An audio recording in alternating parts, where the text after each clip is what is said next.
We will move now to the alluring world of business.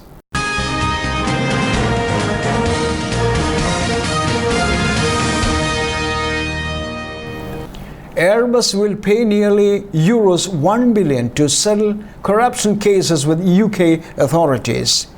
The deal follows a lengthy investigation by the series front office (SFO) into the aircraft maker's use of middlemen to secure plane deals. The settlement is part of a euro 3.6 billion deal that also involves payments to US and French authorities.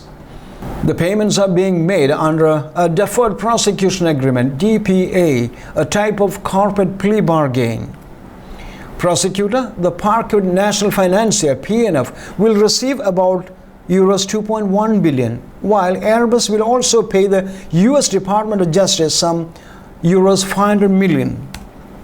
The settlement was announced earlier this week and was approved by courts in 3 countries on Friday. The European plane maker based in Toulouse in southwest France employs more than 130,000 people globally, including about 10,000 in the UK.